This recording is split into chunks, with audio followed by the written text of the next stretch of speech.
তোমরা তালা দিবা, তোমরা হাতাহাতি করবা, আর তোমাদের ইলেকশন আমাকে করে দিতে হবে, মামার বাড়ির আবদার। আমি পার্সোনালি মনে করি না এই ধরনের নির্বাচনে সেনাবাহিনী পর্যন্ত যাওয়াটাই একটা মস্ত বড় ব্যর্থতার পরিচয়, আমার ব্যক্তিগত অভিমত এটা। এবং আমি যতদূর মনে করি যে এই ধরনের ছাত্র সংসদ নির্বাচনে যদি সেনাবাহিনী পর্যন্ত চলে আসে, তাহলে এইটা আমাদের ছাত্র সমাজ সহ আমাদের সবার জন্যই একটা কষ্টকর ব্যাপার। তো আমি সেনাবাহিনী নিয়ে আপাতত কোনো চিন্তা করছি না। এটা হচ্ছে প্রথম প্রশ্নের উত্তর। আমি সেনাবাহিনী নিয়ে কোনো রকম চিন্তাভাবনা করছি না। সেই পরিস্থিতি সৃষ্টি হবে কি না, সেই পরিস্থিতি তো আমার নির্বাচন কমিশন, আমার শিক্ষক মণ্ডলী তারা করবে না।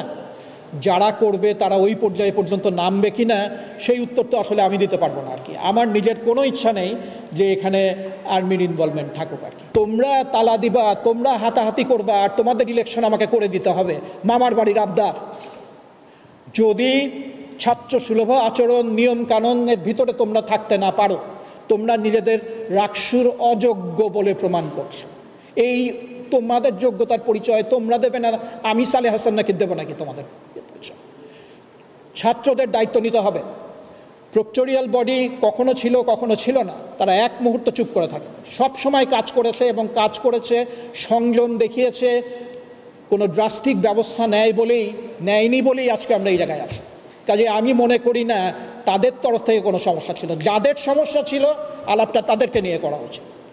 তারা যদি ভবিষ্যতে এই ধরনের আলাপ করে, আচরণবিধিতে যা কিছু আছে আমরা সেটা ইমপ্লিমেন্ট করার চেষ্টা করব।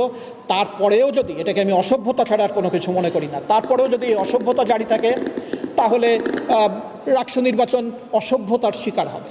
এটার দায়িত্ব যাদের তাদেরই নিতে হবে।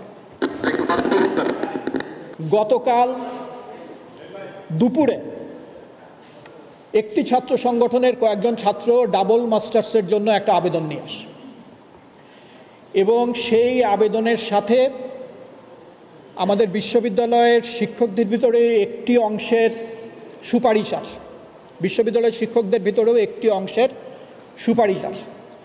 ভাইস চ্যান্সেলর হিসাবে আমি যেটা মনে করি সেটা সুস্পষ্ট করে দিই, কারণ একই প্রশ্নের উত্তর বারবার দেওয়াটা বিব্রতকর।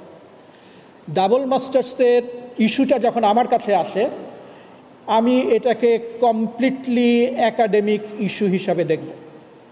কোনো দলের প্রতি অনুরাগ বিরাগ, কোনো ব্যক্তির প্রতি অনুরাগ বিরাগ, এটা আমার জায়গা নয় এবং এই কাজ আমি করতে পারি না। আমার কাছে এটা একটা একাডেমিক ইস্যু।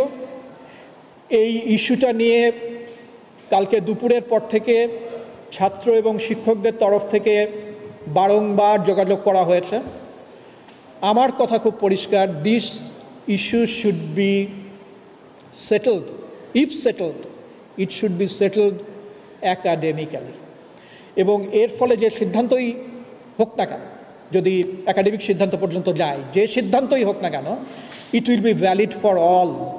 কোনো নির্দিষ্ট গোষ্ঠী বা নির্দিষ্ট মতামতের কারো জন্য এর ভ্যালিডিটি থাকবে না।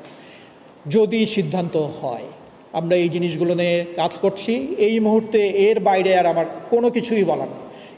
আমার কাছে এটা একাডেমিক ইস্যু, আমি এটাকে একাডেমিক্যালি ট্রিট করব।